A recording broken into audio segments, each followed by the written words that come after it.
Hey students, study with Archana Sharma channel में आपका स्वागत है। एनसीईआरटी एसएसटी सब्जेक्ट में क्लास 7 में आज हमारा टॉपिक है पर्यावरण। पर्यावरण का अर्थ क्या होता है? परि यानी चारों तरफ, जो हमारे चारों तरफ का आवरण है उसे हम पर्यावरण कहते हैं। वैसे शब्दों में कहें तो देखिए आपकी किताब में भी लिखा है। क्या लिखा है? किसी भी जीवित प्राणी के चारों ओर पाए जाने वाले क्या क्या है? लोग, स्थान, वस्तु एवं प्रकृति को पर्यावरण कहते हैं। ठीक है ना। पर्यावरण जो हमारे चारों तरफ फैला हुआ है। क्या क्या है हमारे पर्यावरण में? देखिए, पर्यावरण हमारे जीवन का मूल आधार है। देखो क्या क्या देता है पर्यावरण? सांस लेने के लिए हवा, पीने के लिए जल, खाने के लिए भोजन और रहने के लिए भूमि देता है पर्यावरण। ठीक है ना। चलिए अब हम बात करते हैं पर्यावरण के घटक की। देखो पर्यावरण के घटक में क्या क्या है, इससे पहले हम समझ लेते हैं ये वाली चीज़। पर्यावरण किसे कहते हैं ये भी हमने समझा। उसके आगे देखो क्या लिखा हुआ है, यह प्राकृतिक एवं मानव निर्मित परिघटनाओं का मिश्रण है। पर्यावरण क्या है? एक तो प्राकृतिक है और दूसरा मानव निर्मित, इंसान ने जो बनाया है उनका मिला हुआ रूप है। प्राकृतिक पर्यावरण में क्या क्या आएगा? प्राकृतिक शब्द से समझ लो जो प्रकृति से हमें मिला है। क्या? जो पृथ्वी पर है, जीवीय और अजीवीय। अब प्रश्न उठता है जीवीय और अजीवीय क्या है? देखिए, जीवीय मतलब सजीव प्राणियों का संसार, सांस लेने वाले जो प्राणी होते हैं उनका संसार, जैसे पादप, जंतु, मानव। अजीवीय मतलब निर्जीव पदार्थों का संसार, जैसे जमीन, है ना। तो इन दोनों को मिलाकर क्या बनता है? प्राकृतिक पर्यावरण। क्या बनता है? प्राकृतिक पर्यावरण। ठीक है। और प्राकृतिक पर्यावरण के साथ एक और होता है मानवीय पर्यावरण। ये क्या है? मानवीय पर्यावरण क्या है? मानव की परस्पर क्रियाएं, ठीक है ना, मानव की परस्पर क्रियाएं, उनकी गतिविधियां एवं उनके द्वारा बनाई गई रचनाएं सम्मिलित है। ठीक है। प्राकृतिक पर्यावरण में क्या क्या है? जो हमारे आसपास प्रकृति पदार्थ हैं, जो सांस लेते हैं और जो निर्जीव हैं, वो प्रकृति ने हमें दिए हैं। जैसे जमीन हो गई, पेड़ पौधे हो गए, तो ये सब क्या आएंगे? प्राकृतिक पर्यावरण में आएंगे। जबकि हमारे यहाँ मानवीय पर्यावरण क्या होगा? जो मानव ने कोई क्रिया करके बनाया है ना, कोई गतिविधि के द्वारा बनाया है। इसको इस चित्र से समझ लेते हैं। देखो आपकी बुक में ये क्या दिया हुआ है? पर्यावरण के घटक। बहुत ही अच्छा चित्र है, आप बनाना भी, इसको बनाओगे तो और अच्छा लगेगा आपको। पर्यावरण के घटक। चलो अभी हम सबसे पहले बात करते हैं प्राकृतिक घटक की। देखो प्राकृतिक घटक में क्या क्या दिया हुआ है, यहाँ चलते हैं। सबसे पहले सजीव, जो सांस लेते हैं, ठीक है ना, सजीव। उसके बाद ये लिखा हुआ है, और सजीव में नीचे क्या लिखा हुआ है? जैवमंडल। ये आगे एक्सप्लेन कर देंगे आपको कि जैवमंडल किसे कहते हैं। उसके बाद यहाँ है स्थल, मतलब ज़मीन, है ना। और फिर क्या है? वायु, हवा, जिसमें हम सांस लेते हैं। और फिर क्या है? जल, पानी। पानी के बिना जिंदा नहीं रह सकता ना इंसान। ठीक है। अब पर्यावरण घटक में हम बात करते हैं मानव निर्मित पर्यावरण की। क्या क्या आता है? देखो इसमें इमारतें मनुष्य ही बनाता है ना, माना प्रकृति से हमें चूना और पानी और खनिज कई चीज़ें मिलती है, पर क्रिया करके हम मनुष्य ही उसको इमारत का रूप दे रहा है। तो मानव निर्मित क्या हो गई? पर्यावरण घटक में मानव निर्मित क्या हो गई? इमारतें, पार्क, पुल, सड़क, स्मारक और उद्योग। ये सब किस में आएंगे? मानव निर्मित में आएंगे। उसके बाद हम बात करते हैं मानव की। मानव तो मुख्य है ना, मानव की वजह से तो हम पढ़ रहे हैं, क्योंकि हम खुद मानव है। तो एक व्यक्ति, परिवार, समुदाय, धर्म, शैक्षिक, आर्थिक, राजनीतिक स्थिति, ये सब किस में आ जाएंगे? मानव में। तो ये क्या हो गया हमारा? पर्यावरण घटक। चलो अब हम इससे आगे बढ़ते हैं, और जीवी अजीवी आपका क्लियर हो चुका है।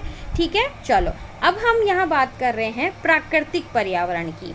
क्या होता है प्राकृतिक पर्यावरण? देखो सबसे पहले ऊपर लिखा है ना, भूमि मतलब जमीन, जल, पानी, ठीक है, वायु, हवा, पेड़ पौधे और जीव जंतु मिलकर प्राकृतिक पर्यावरण को बनाते हैं। यहाँ पे प्रश्न भी आएगा आगे आपके, तो उसका आंसर ये बनेगा।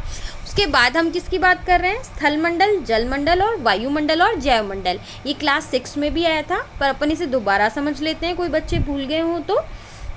देखो स्थल मंडल किसे कहेंगे? पृथ्वी की ठोस प्रॉपर्टी, कठोर ऊपरी परत को स्थलमंडल कहेंगे।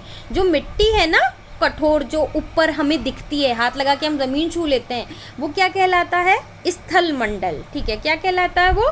स्थलमंडल। स्थलमंडल में क्या क्या आ जाएगा? देखो, वन आ जाएगा, कृषि करते हैं वो ज़मीन आ जाएगी, हम जो रहते हैं वो भूमि आ जाएगी, पशु जो चरते हैं वो घास के मैदान आ जाएंगे, खनिज जहाँ से निकलता है वो आ जाएगा। ठीक है, चलो इस चित्र से इसको क्लियर कर लेते हैं एक बार। देखो, सबसे पहले हम चूँकि स्थलमंडल की बात कर रहे थे, ये देखो स्थलमंडल में क्या क्या आ रहा है? खेती हो रही है, मतलब ये ज़मीन है, ये सड़क पे भी, ज़मीन पे ही सड़क बनती है ना, और यहाँ लोग रह रहे हैं। इधर चलते हैं, जलमंडल में क्या है? पानी है। ठीक है, वायुमंडल में क्या है? हवा है। और जब ये तीनों चीज़ें, क्योंकि एक इंसान इन तीनों के साथ ही ज़िंदा रह सकता है, सिर्फ पानी में इंसान ज़िंदा नहीं रह सकता, सिर्फ सांस लेके इंसान ज़िंदा नहीं रह सकता, खाना पीना भी तो चाहिए ना उसको, और सिर्फ ज़मीन पे रह के इंसान ज़िंदा नहीं रह सकता। तो ये देखो गोला बना हुआ है, इसमें देखो ज़मीन भी है, हवा भी है और पानी भी है, ये इंसान के जीने की स्थिति बनाते हैं, तो इसको हम क्या कहेंगे? जैव मंडल कहेंगे। देखो चित्र बहुत सुंदर लग रहा है ना, तो इसी से चीज़ स्पष्ट हो गई है। चलिए, ये चीज़ हो गई, हम समझ चुके हैं वायुमंडल, जलमंडल, स्थलमंडल। अब ये जो शब्द है पारितंत्र, देखो क्या लिखा हुआ है यहाँ पर? वह तंत्र जिसमें समस्त जीवधारी आपस में, जीवधारी कौन? सांस लेने वाले, ठीक है ना, आपस में एक दूसरे के साथ और पर्यावरण के भौतिक रासायनिक कारकों के साथ, जो पर्यावरण में बाकी चीज़ें हैं उनके साथ, ठीक है, क्रिया करते हैं, आपस में क्रिया करते हैं। ठीक है, तो उसमें जो निवास करते हैं उसको पारितंत्र कहते हैं। पारितंत्र मतलब हम जो भी लोग हैं एक दूसरे पर आश्रित हैं, एक दूसरे के साथ मिलकर जीवन जीते हैं।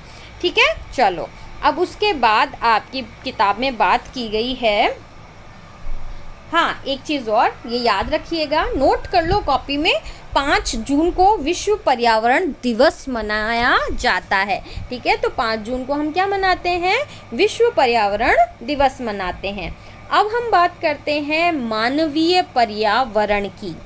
देखो, मानव अपने पर्यावरण के साथ पारस्परिक क्रिया करता है। कैसे क्रिया करता है? हमें ज़मीन तो प्रकृति ने दे दी, पर हम उसमें पौधा लगाएंगे, और पौधा लगाने से ही थोड़ी पार पड़ जाएगी कि बस पौधा लगा दिया और वो अपने आप उग जाएगा, नहीं ना। प्रॉपर खेती करने के लिए कितना टाइम देना पड़ता है, खाद डालनी पड़ती है, जुताई करनी पड़ती है, काफ़ी टाइम से हम उस पर काम करते हैं, क्रिया करते हैं, तब जाके हमें फसल प्राप्त होती है ना। ठीक वैसे ही मानव अपने पर्यावरण के साथ पारस्परिक क्रिया करता है। ठीक है, अपनी आवश्यकता के अनुसार उसमें परिवर्तन कर देता है। कैसे कैसे परिवर्तन करता है? देखो, फसल उगा लेता है, ठीक है ना, और उसने देखो पहिए का आविष्कार किया। हमें लकड़ी मिली थी ना, पर मानव ने अपनी सुविधा के लिए उसको पहिए का आविष्कार किया, पहिया बनाया, उसको पहिए का रूप दिया, और आने जाने की सुविधा हो गई। धीरे धीरे पहिए में भी हाईटेक आ चुका है, और अब तो आप देखते ही हो सड़क पे क्या क्या दौड़ते हैं, हवा में क्या क्या दौड़ते हैं। ठीक है, और देखो क्या लिखा है इसमें, वस्तु विनिमय को विकास कर दिया। अब ये क्या जो अभी चल रहा है ना, हम सामान खरीदते हैं और फिर पैसा देते हैं, ये क्या प्रकृति ने हमें दिया है? नहीं, ये मानव निर्मित प्रोसेस है। वस्तु विनिमय क्या होता है? आपकी बुक में स्पष्ट किया है, क्या लिखा है? यह वस्तुओं की अदला बदली का व्यापार है जिसमें धन का प्रयोग नहीं होता था। पहले रुपया पैसा थोड़ी चलता था।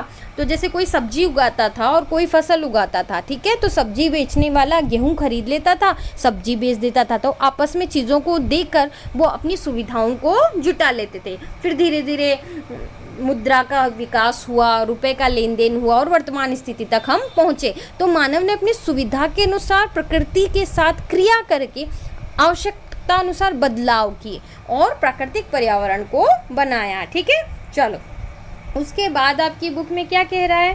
प्राकृतिक पर्यावरण क्लियर हो गया ना।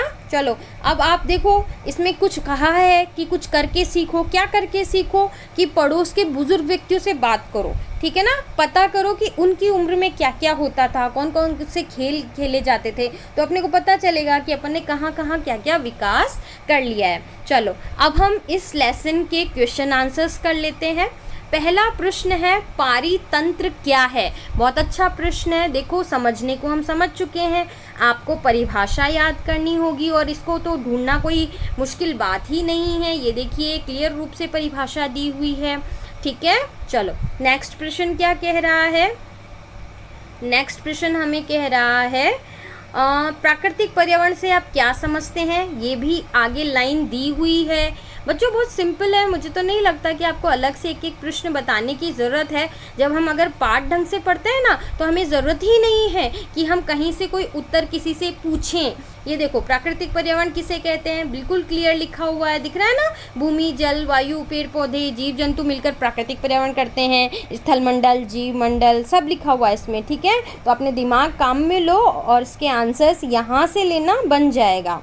चलिए फिर है पर्यावरण के प्रमुख घटक। वो चित्र देखा था अपन ने, अभी देखा था चित्र, उसमें पर्यावरण के घटक क्लियर दे रखे हैं, सारे दिख रहे हैं ना।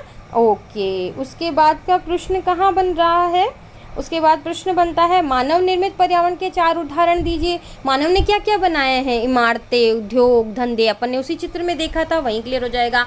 स्थल मंडल की परिभाषा बहुत ही क्लियर दी हुई है बुक के अंदर, मैंने समझाया भी है। स्थल मंडल क्या होता है, ये देखो ज़मीन जहाँ हम रहते हैं, और आपको परिभाषा के रूप में लिखना है तो आप ये लाइन लिख लेना।